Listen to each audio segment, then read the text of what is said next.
บรรยากาศยามแรงๆใกล้สิมืดเลาะทงนาพี่น้องน้ำขอนบ่เลย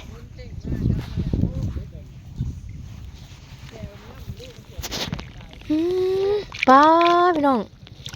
ป่าบ่อนบุบาบบุบาบอยู่โอ้ยพี่น้องจ้อยไปหาเอาสวิงมาเอาลงน้องละแบบนี้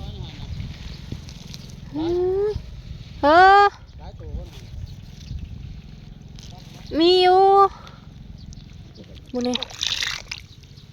ป่าขอนพี่น้องเอ้ย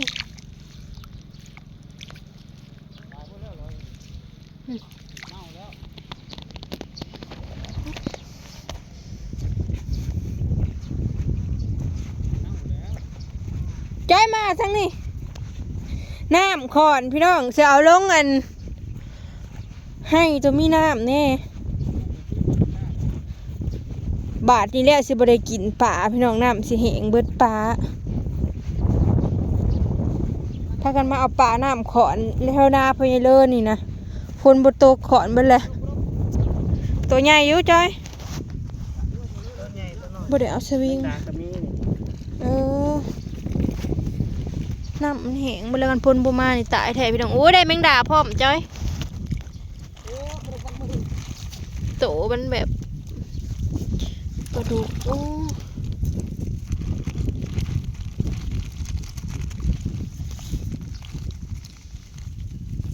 ปลาจ้อยมาเอาปลาขอน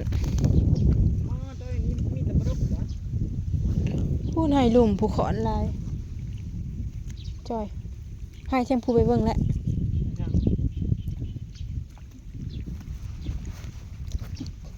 ปลาดุกตัวใหญ่ไม่ใช่หรอหย่อนที่ตุ่มลายเด่นตุตัดอยู่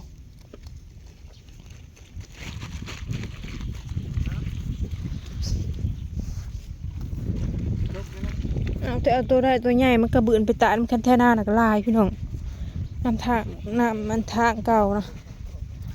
ให้น้ำเต็มต้องปล่อยมาให้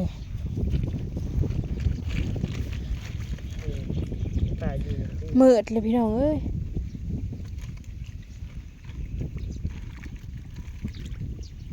ไปแล้วปลาดุกตัวนั้นไปแล้วตัวน้อยนะเอาลงน้ำนี่จ้อยคันปีได้น้ำบ่แห้งนะพี่น้องป่าตัวใหญ่ฮะนี่ใช่งูหยังงูตะเฮวะงูกินป่าจะไปเคี้ยวมันนะหยุ่งยังอยากเอาเคี้ยวออกมางูกินป่าโอ้ยไม่เคี้ยวก็ได้ผู้ไปเบิ่งทั้งผู้อดไปเบิ่งทั้งผู้ดูน้ำมันขอนลายเลย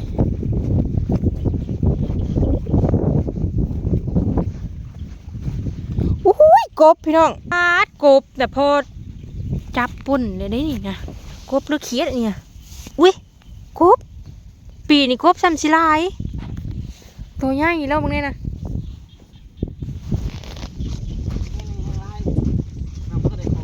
ไม่ได้ขอนพุ่นอยู่เจ๋ผมบ่อนหยาบจอยเอาบ่อนไล่ไปบ่อนตายบ่เลยมึงนี่ป่าขอนโอ้ยพี่น้องเอ้ยไปปล่อยตัวน้อยจังสิเนาะ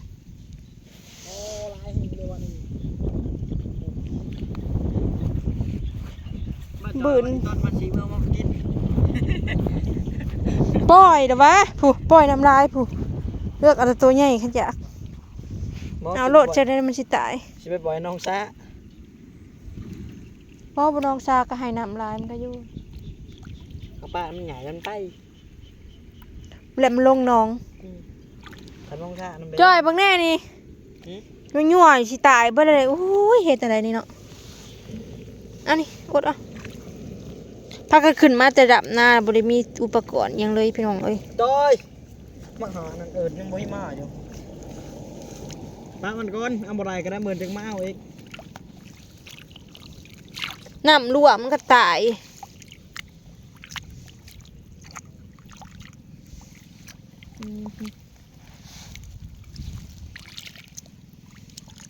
ปลาเค็งหลายอยู่ในใจก็หลายปลาเค็งปี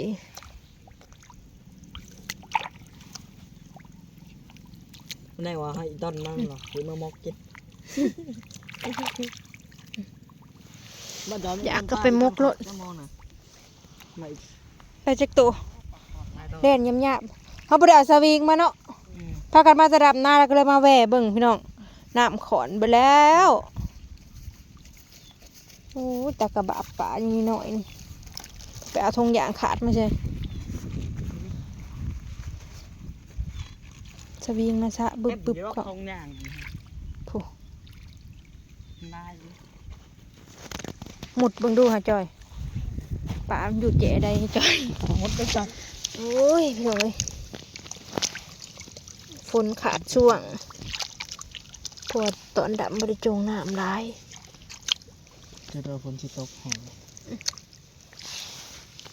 ป่าร้ายดินรับอยู่โบยขอชีช่อยชีวิตเจ้านี่มั้ง ใส่ข้าวหม้อ โฉยเอ้า ไอ้มันซอยขาดต้องจอย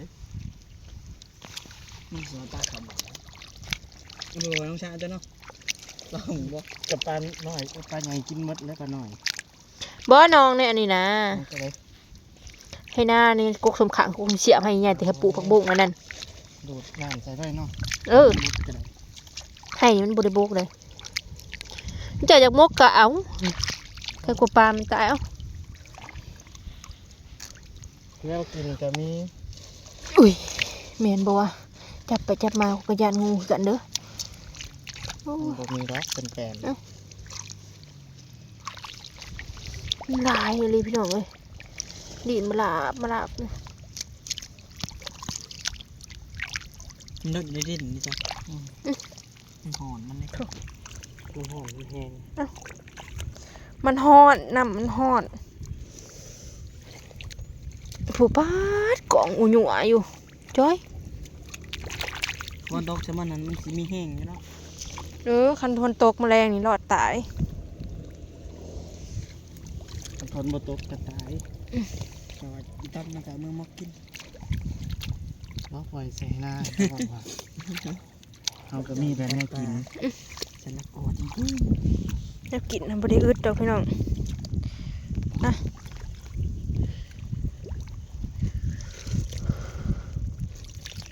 เห็ดกินแต่ละมื้อก็มื้อละ3-4อย่าง ๆกินบ่มืด บ่ได้ให้หิวกินน้ำกันเฮ็ดหยังก็กินน้ำกันอ้าวแมงดาไปเฮ็ดแจ่ว ตีเลยตั้งสิเจใช่ครับคอย หอมเลยคันแมงมาดาตัวผู้พากันมางุมเอาตัวใดมันขอนลาย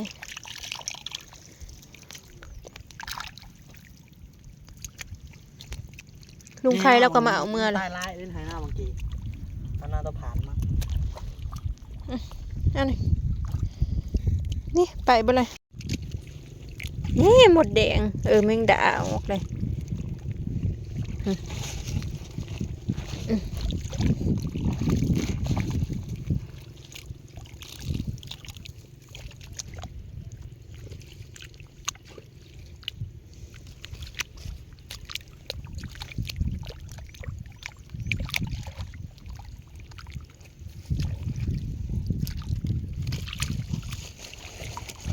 เขาเอาเบิดดอกเนี่ยมันหย่อนขี้ตม มีไงเดินมาละลายปากคอเข่าเราเมิด เอ้าออกเลยทำให้เห็ดป่าเขาพอจะเลื่อนมุนจ้ะมันหย่อนขี้ตมมาแล้วบ่ได้เบิดเลยนี่ เหมือนมันเห็นมันคือละ ป้าพี่น้องผู้ป่าตายน้ำห้อนลวกมันแดดร้ายเนาะโอ้ยผู้ตายไปเลย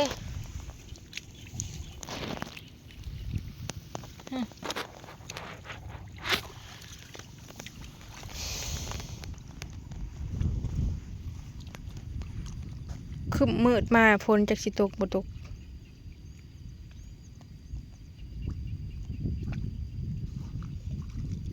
มืดเลยเด้อ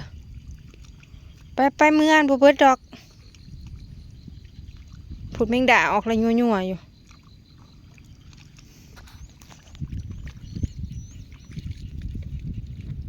แทะกับฝนยังบ่ตกฮอดแล้วบ่อาทิตย์เบิ่งแน่แมงดาออกนี่จ้อย ใส่ได้ เพ ก็บ่เห็นโอ้แจวแมงดา นั่นเอาเมื่อคุณยายมกนั่นแมงดาจะออกนั่นเท้าน่ะก็บ่เอาฮอดเกิบบาดนี้เอ้า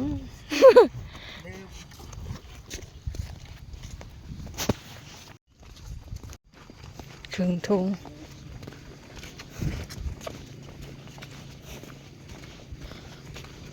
มื้ออื่นจักเสร็จยังกินหมูปลาไก่เดี๋ยวสิมาซื้อเป็ดไว้แต่กลางคืนพี่น้องมื้ออื่นต้มเป็ดบ่เนาะแนวกินสับเปลี่ยนวนไปมามื้อนี้ก็แม่น้องเมยไปซื้อปลาได้6 โลพุ่นขาบละ6-7 โล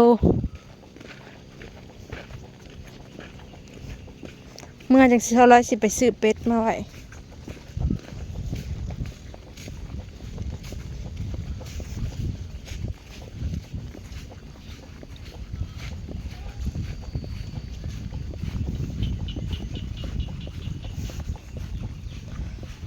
มันฟาดแตกอย่ามาอยู่กล้องต้นไม้เด้อบ่าวหวยมันฟาดแตกอย่ามาอยู่กล้องต้นไม้เด้อ มีค่าหลอกข่าวบ่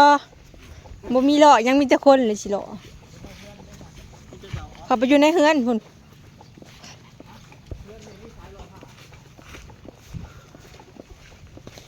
คำมืดตื่นตาดำหน้ากับจับกระถิ่มเกือบนี่ใส่พี่น้องเอ้ยเกือบกระเสีย